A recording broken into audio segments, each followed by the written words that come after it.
Hi everyone, it's good to be back. And in last week's post, I put a couple of tunes, and so I'm going to play those tunes for you today. And that way you can see me playing them, and you can see what kind of ornaments I put into them, and also maybe just even bowing, if I can keep myself on camera here. So I sent you a new jig, so that's what I'm going to start with. And I did bring up that I was having a problem wondering about one note. So let me tell you what that note is. I'm just going to play the tune plainly on the first part, and then I'll show you what it is.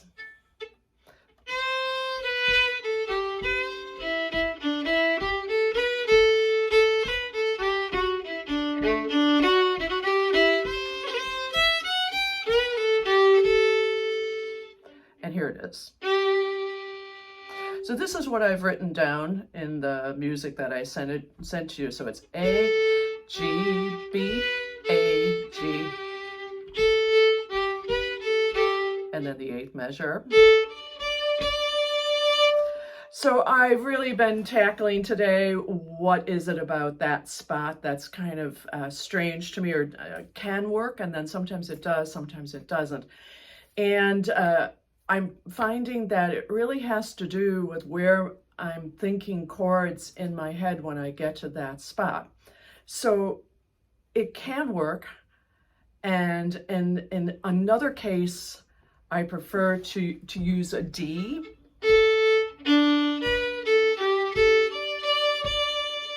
So in one case, I can use,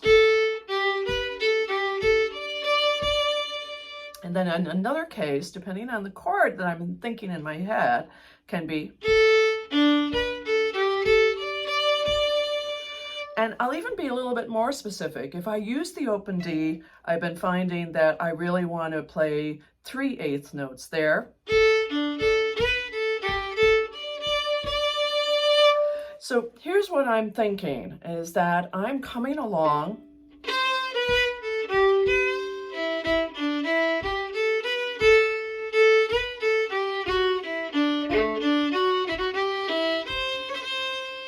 now. So let's say that's the fifth measure.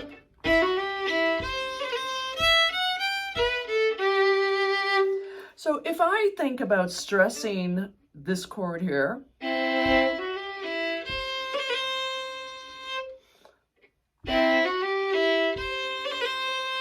and I think it's a C chord. And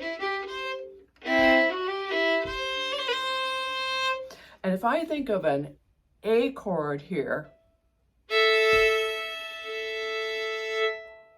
I guess it's an A minor chord, or some kind of A modal chord. So if I do those two things,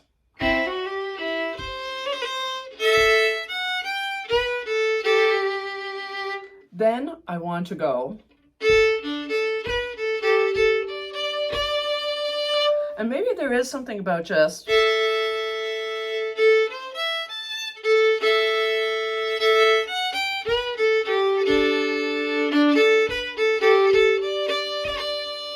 so now I want also to have an open sounding note there or chord there. Now, if I go along with the tune and I do this,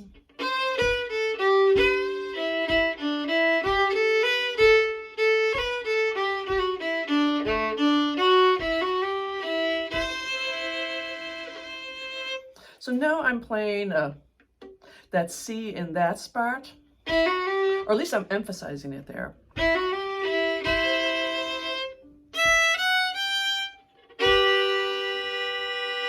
And go and play a G there.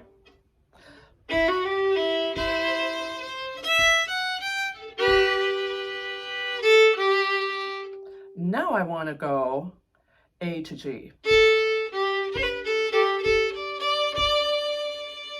So it's very specific, isn't it? And it's really having to do with what I'm hearing in my head. If I think of this one,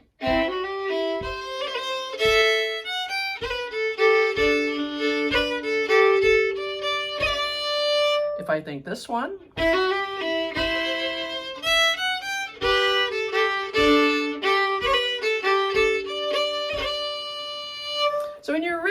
music, you have the G there, but you can see now that there's a question. So depending on what you like, and of course, if I was ever going to record this, I'd probably have to really settle it with an accompanist, which one to do when, and maybe switch that seventh measure to either go dum da dum or dum da dum.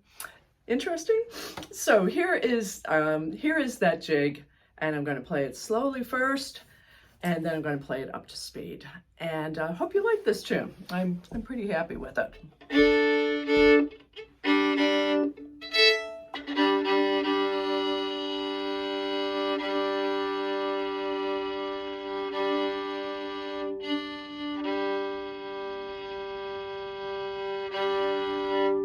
Okay, here we go.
And remember that it can go even much faster if you're playing just in a session and you're just playing a bunch of jigs. It really can go.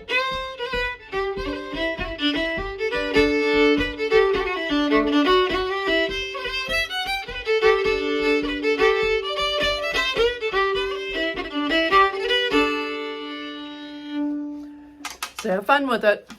So here's the tune that actually has a name, and so I'm calling it Bang the Bends, since Newly Kennedy thought that that would be a good name for it. And again, this was the one that was for her her situation of having a very annoying neighbor. And I've talked before that you can have all kinds of reasons to write a tune, and in this case, it was just to write something that maybe was annoying. Now, this kind of hornpipe, of course, is a very wonderful kind of hornpipe. And so I don't know why I quite picked it to be slightly annoying.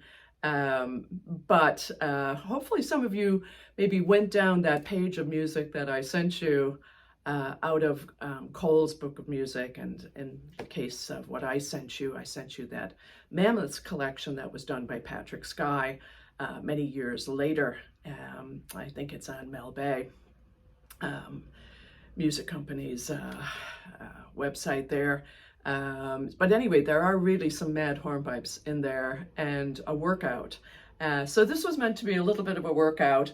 And of course, the annoying part comes in the second part, and it's just to make, well, I'll play it for you, and you have it written as well. And but what I really wanted to say about this tune is that, and like a lot of these tunes that have these groups of triplets, da da da da da da dum da da da da da da da da da dum da dum, and if anybody's ever competed in Irish fiddle, they might have seen something on their sheet that talks about phrasing, and there's like a score for, like, people might get high marks for phrasing.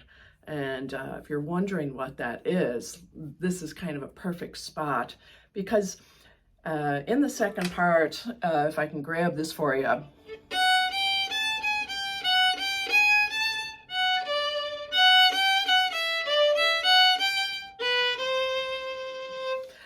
so you hear the little triplets there.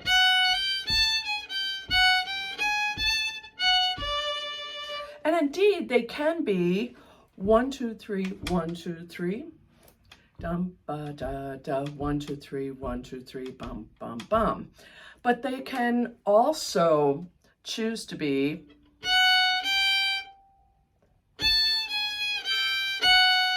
that you could think of them as 4.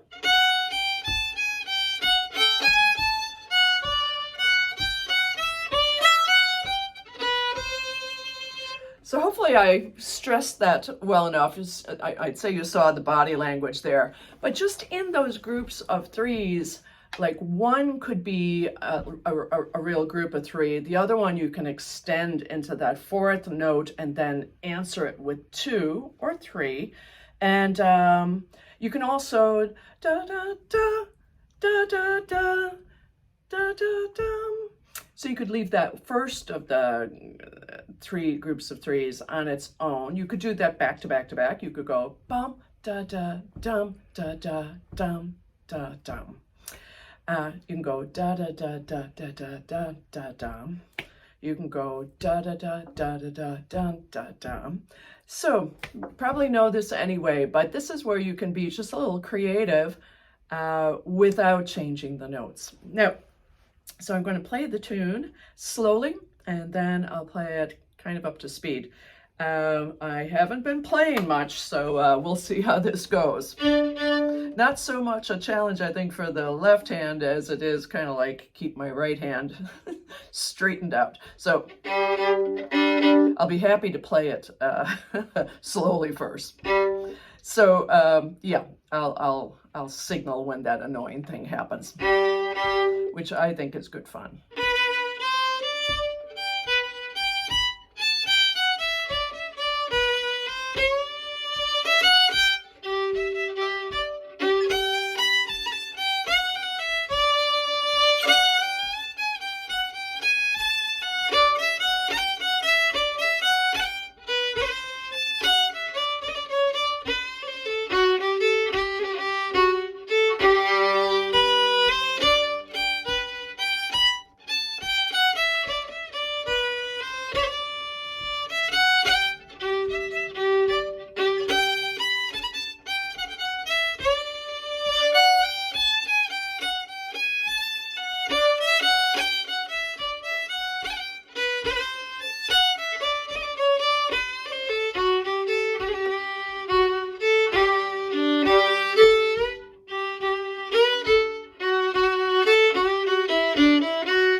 Yeah.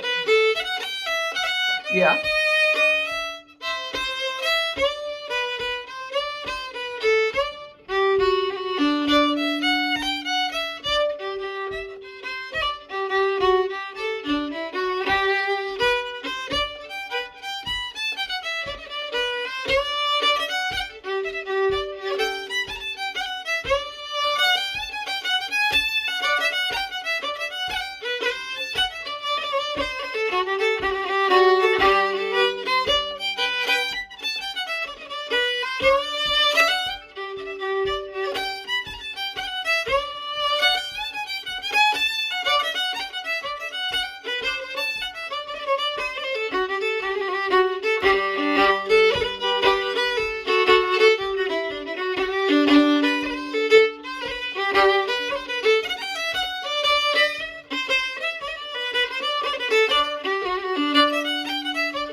course, it could go a whole lot faster, gang, and be quite a party piece if you get it up somewhere around.